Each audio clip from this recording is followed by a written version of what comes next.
bienvenue pour ce nouveau numéro de l'Actu Bourse, l'émission des sociétés cotées et des tendances de marché. Et j'ai le plaisir d'accueillir sur le plateau Laurent Denise, directeur des investissements chez Oddo BHF Asset Management. Bonjour Laurent. Bonjour Laurent. Alors on se retrouve pour parler des perspectives économiques d'ici la fin de l'année. Et puis la dernière note sur la stratégie d'investissement d'Oddo BHF Asset Management, elle s'intitule Carry On. Dis donc, moi ça me rappelle furieusement les affiches produites par le gouvernement britannique au début de la Seconde Guerre mondiale. Je pense qu'on les a toutes en tête. Keep calm and carry on. C'était au début de la Seconde Guerre mondiale. Est-ce que finalement ça ne revient pas à dire qu'on est au début d'une période troublée pour l'économie mondiale alors que les nuages s'amoncellent depuis le début de l'année ? Alors, en fait, c'est d'abord un jeu de mots, puisque carry on, c'est aussi une référence à l'obligataire. Les taux sont montés et la notion de portage, une des vertus, l'obligataire, on aura, je pense, l'occasion d'en reparler. Ouais. Mais bien évidemment, ça fait référence à une sorte de résilience, l'idée que il ne faut pas perdre le moral et il faut continuer. Malgré cet environnement effectivement un peu délétère, vous parliez de nuages qui s'amoncellent. On ne peut pas dire le contraire aujourd'hui. Donc effectivement, la situation est compliquée, mais il y a peut-être des opportunités qui commencent à se mettre en place, et d'où cette notion de carry on. Et il faut continuer, il faut essayer justement d'aller les chercher. Voilà. Bon, le sujet qui reste d'actualité, on radote un petit peu, mais l'actualité radote avec nous, c'est l'inflation qui continue, qui reste forte. On a eu cette mauvaise surprise aux États-Unis en août. Nouveau tour de vis monétaire logique de la Fed récemment. Où est-ce que ça nous conduit, tout ça ? Où est-ce que ça nous conduit de part et d'autre de l'Atlantique, ce resserrement monétaire ? Alors, peut-être un tout petit point sur l'économie. En fait, la trajectoire, on était sur une tendance de 3,5% avant la pandémie. De croissance, voilà, du PIB réel mondial. En 2022, juste avant les événements ukrainiens, on retrouvait cette tendance, après évidemment un événement Covid particulièrement heurté. Bon, là, on est dans une autre thématique. Je vais pas revenir sur les éléments qui la caractérisent, la crise ukrainienne, la crise énergétique, la politique zéro Covid, et évidemment ce resserrement monétaire qui se met en place. Si on prend chacun des quatre éléments, force est de constater qu'il n'y en a aucun qui s'améliore. La crise énergétique, on est en plein dedans. Voilà. Et puis l'hiver arrive. Donc le gaz a été coupé ou quasiment coupé pour l'Europe, donc la problématique avec du cyclone européen est toujours là. La politique zéro Covid chinoise, on en sort un tout petit peu, mais elle est quand même aussi... Le confinement en Chine. Voilà, et puis il y a aussi la problématique de la crise immobilière qui fait qu'il y a une décélération très forte de la croissance en Chine, donc qui n'aide pas à améliorer le panorama mondial. Et puis quand on regarde la politique monétaire, effectivement, on a vu récemment 75 BP supplémentaires de hausse des taux américains, et puis des anticipations en fait qui continuent de monter vers 4,6%, entre 4,5 et 4,75 aux États-Unis, et puis nécessité fait force aussi pour la BCE d'agir. Pourquoi ? Parce que là on a une problématique aussi de devise qui fait que l'inflation importée devient problématique, avec une balance en fait extérieure en fait qui se détériore tellement que la BCE n'a pas d'autre choix que de monter, même si l'inflation est exogène. Bon, vous prenez l'ensemble des paramètres, c'est quand même... Ça fait pas rêver. Côté monétaire, donc c'est pas fini aux États-Unis. Pourquoi ? Parce que la Fed, la BCE ont choisi de sacrifier la croissance. Vraiment, le mot est fort, mais il faut l'avoir en tête parce que c'est ça, politique monétaire restrictive, qui vont en fait pour juguler l'inflation. Juguler l'inflation et agir sur le paramètre le plus important, notamment aux États-Unis, puisque c'est limiter la demande, et donc il faut casser le marché de l'emploi. C'est vraiment le paramètre qu'il va falloir surveiller. Est-ce que véritablement on a un taux de chômage qui commence à monter ou pas ?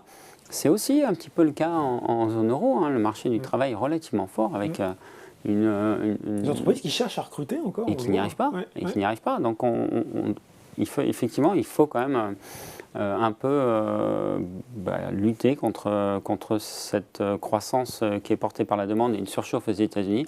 Bon, j'ai peur que ce ne soit pas tout à fait la même configuration en zone euro. À côté de ce contexte macroéconomique, on va dire pour le moins compliqué, on a quand même l'impression qu'au niveau micro, et là je veux parler des résultats d'entreprise, ça résiste plutôt bien, voire même, ça progresse. Est-ce que ça peut être une force de rappel pour les marchés ? Bien sûr, ça l'a été, on l'a vu en juillet, hein. On a vu que l'allocation d'actifs, ce n'est pas simplement la macroéconomie, parce que là, effectivement, on a plus envie de pleurer que de rire, hein. C'est le moins qu'on puisse dire. Mais heureusement, effectivement, il y a d'autres cordes de rappel et la résistance, la résilience des sociétés. Bon, là, on ne va pas se tromper non plus, hein. On va quand même vraisemblablement avoir une révision à la baisse. Mais on est parti de 10% de croissance en début d'année, d'anticipation. On arrive à 18% cette année. Et puis, quand on regarde 2023, on est encore en hausse, légère, 3%, puisque c'est le consensus, avec en fait des effets rattrapage sur des secteurs qui avaient sous-performé. Un peu moins de croissance côté énergie, mais on voit que les banques sont révisées à la hausse. Bon, l'automobile est un peu heurté, mais il y a des secteurs qui résistent. Et qui résistent avec des paramètres importants. La baisse de l'euro en zone euro, en fait, est extrêmement favorable pour les sociétés. On est quasiment à moins 14%. Hein. Et donc, ça favorise effectivement cette résistance des résultats. Et puis, une capacité à augmenter la productivité. On a une baisse des salaires réels. Donc, vous voyez que votre chiffre d'affaires en nominal, il monte avec l'inflation. Si vous arrivez à juguler les coûts, et c'est ce qui se passe, on aura une résistance, on peut avoir une résistance des résultats. Décélération, mais peut-être pas à hauteur de ce que le marché anticipe. Et donc, peut-être une première lueur d'espoir de ce côté-là. Première lueur d'espoir, je retiens quand même ce que vous avez dit dans votre réponse précédente, sacrifier la croissance. Est-ce que, dans le contexte tel que vous venez de le décrire, on a quand même l'impression qu'on ne va pas échapper à une récession en Europe? Dites-moi que je me trompe là. Non, vous ne vous trompez pas. Malheureusement, non. Bon. Je pense qu'on est déjà dedans. Notre chef économiste a... Parce que, bon, si on est une banque franco-allemande, donc on se focalise quand même un peu sur la France et l'Allemagne.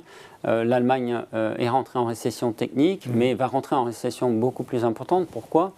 Parce que l'impact en fait, du coût de l'énergie est déjà sensible. Hein. Il y a des sociétés qui ont mis leur production à l'arrêt tellement le coût de l'énergie est néfaste. Donc, une société comme Spera, qui est une société de production d'aluminium, a mis 50% de sa production à l'arrêt en Allemagne. Et donc, en fait, par décret, vous savez que les ménages en fait, allemands sont protégés par rapport aux sociétés qui vont subir de plein fouet l'augmentation énergétique. Voilà. Puis j'étais en Allemagne, je discutais avec mes collègues allemands, la facture énergétique, elle monte de 100%. On se plaint des 15% de Madame Borne, mais juste de l'autre côté du Rhin, ça fait très très mal. Hein. Donc oui, ça va impacter la croissance, la production industrielle d'un côté, et puis la capacité à consommer des ménages. C'est pas une bonne dynamique. Hein. Voilà, on a brossé le paysage, pas une bonne dynamique. Qu'est-ce que ça nous donne sur les marchés? On voit que depuis le début de l'année, en tout cas, c'est quand même pas ça. Pire année depuis 2008.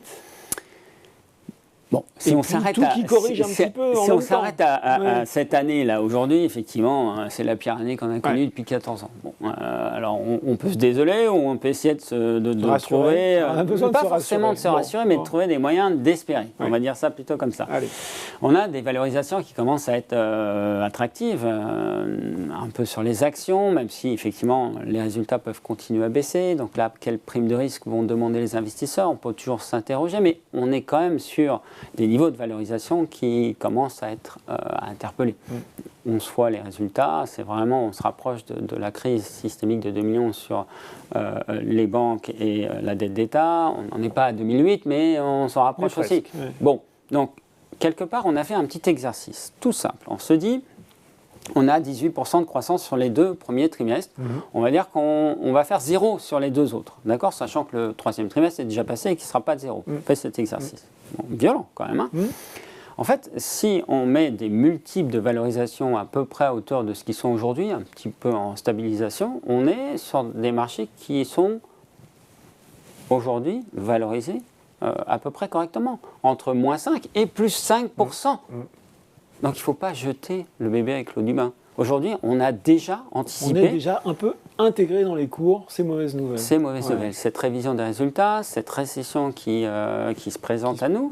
Donc, quelque part, oui, il y a des scénarios qui sont plus défavorables, mais si le scénario de récession modérée se met en place et de non-récession mondiale, qui est notre scénario, vraiment se réalise, finalement, on n'est pas très loin de pouvoir se repositionner. Donc c'est la première. Et du coup, comment on se repositionne? Quels actifs on va aller chercher? On commence peut-être par les actions. Tiens, oui, alors j'ai envie de vous dire que sur les actions, c'est que ça reste compliqué, puisqu'effectivement, il y a toute cette révision des bénéfices. Quels secteurs vont arriver à tirer leur épingle du jeu? Parce qu'on voit que la capacité à passer les hausses de coûts. Le pricing power, la puissance de prix. Pour employer des anglicismes, tire à sa fin. Donc en fait, là, on a quand même une problématique pour les entreprises de maintenir leur marge. Donc il va falloir observer quelles sociétés, quels secteurs vont pouvoir s'en tirer. On a toujours cette dialectique croissance, value, valeur décotée, ou cyclique, non cyclique, qui a été heurtée en fonction des anticipations. Nous, on privilégie plutôt des tendances séculaires, c'est-à-dire la révolution alimentaire, la sécurité, cybersécurité. On voit bien que la crise en Ukraine a changé la donne, côté géopolitique, et puis aussi peut-être, évidemment, la transition écologique. Et on voit qu'en fait...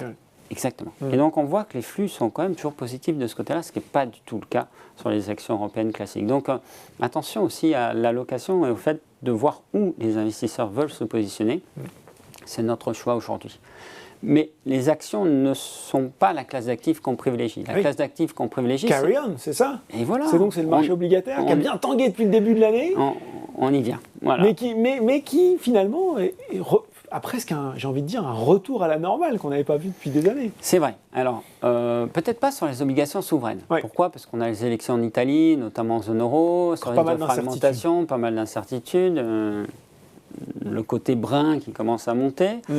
Bon, donc attention, et puis on a une volatilité extrême. En revanche, on est passé de niveau 0, de taux 0, à de niveaux de quasiment 8%, 7,5-8% sur des obligations à haut rendement. Alors vous me dites, mais attendez, vous me parlez de récession et vous me parlez d'obligations. Ça va être la crise, et puis là vous me dites, ça va être la crise, il va y avoir des taux de défaut. Rendement potentiellement risqué. Mais que dit Oddo BHF? Oui. Mais moi, je vous dis que, en fait, finalement, on commence à être bien rémunéré du risque. Pourquoi? Parce que quand on est dans une configuration comme celle-là, c'est-à-dire 620, 650 points de base de spread, donc de prime de risque, on a 85% de chances de faire une performance positive sur un an. Avec quel rendement espéré? Aussi, historiquement, sur un an, 8%. Finalement, vous êtes bien rémunéré du risque. Et si les spreads, si les primes de risque continuent à monter avec la récession, vous pouvez supporter un écartement de 2,5% qui ne vous ferait pas perdre en capital. Donc vous voyez que Carillon, ce portage, on retrouve les vertus obligataires qui font qu'on a une vraie alternative au marché action qui reste quand même très très problématique aujourd'hui et qui fait qu'on peut lutter contre l'érosion du capital. Et c'est ça qu'il faut avoir en tête. On est dans une inflation qui devient structurelle. Pas à hauteur des 9%, évidemment, ça va décélérer. Et qui va rester plus forte qu'avant la crise Covid durablement. Surtout, l'inflation va baisser, mais les prix vont rester élevés. Donc il faut avoir ça en tête, il faut lutter contre cette érosion du capital. Et le livret A ne suffit pas. Faut-il le rappeler? Faut-il le rappeler? Même quand bien même les taux montent. Exactement, même à 2%, ça ne suffit pas. On risque d'être plutôt sur un régime de 4%. Donc vous voyez que 7,5-8%, ça vous permet justement de lutter contre cette érosion de capital et de faire de la performance. On commence par ça. Et si les actions baissent, là, il faudra effectivement commencer à rentrer de manière plus conséquente. On reste quand même un petit peu prudent par rapport à cette thématique banque centrale qui veut, malheureusement, comme je vous le disais, sacrifier la croissance. Moralité, tout ne va pas bien, mais tout ne va pas si mal? Tout ne va pas si mal. Tout ne va pas si mal. On a des niveaux de valorisation qui commencent à intégrer les scénarios du pire. On a un positionnement des investisseurs, mais qui n'a jamais été aussi pessimiste. Jamais. Ça veut dire qu'il y a une corde de rappel. Il suffit d'un événement positif. Pour retrouver un petit peu de confiance. Mais le pire n'est jamais certain. Vous avez vu un peu la pression que commence à mettre M. Modi, M. Xi Jinping à M. Poutine ce week-end. Déclaration pour expliquer que la guerre en Ukraine causait du tort à l'ensemble des partenaires de la Russie. Et puis la Chine a les moyens de mettre la pression sur la Russie. Donc on voit qu'on peut avoir une surprise positive. C'est-à-dire que l'événement non prévu par les marchés, il est plus du côté positif que du côté négatif. Et c'est ça peut-être qui est mal appréhendé par les marchés aujourd'hui. Donc, il est trop tard pour vendre sur les actions, il est peut-être un peu trop tôt pour investir. En revanche, on commence à rentrer sur l'obligataire, on est surtout très attentif à deux paramètres. l'évolution du chômage d'un côté et l'évolution des résultats des sociétés. Si jamais de ce côté-là, on a des nouvelles plutôt rassurantes, eh bien, je pense qu'on peut avoir une année 2023 qui peut ressembler à 2009. Pas mal. Et quelque part, l'année de la reprise. Et quelque part, voilà, une année sur 15 ans qui n'est pas bonne, c'est un peu comme quand vous faites les vendanges, il y a des années qui ne sont pas très bonnes. Et des crues qui sont moins bons que d'autres, mais on se rattrape. Et puis l'année d'après, ça peut être une année extraordinaire qui permet de rattraper cette mauvaise année. C'est ce que j'ai envie de vous dire pour conclure. Bon, voilà, on va se quitter sur cette métaphore viticole. Merci beaucoup Laurent Denis, directeur des investissements chez Oddo BHF Asset Management, pour ces explications. Merci. Puis on se retrouvera peut-être en 2023 pour célébrer ce nouveau cru. En attendant, l'actu bourse, c'est fini pour aujourd'hui. À très bientôt pour un nouveau numéro.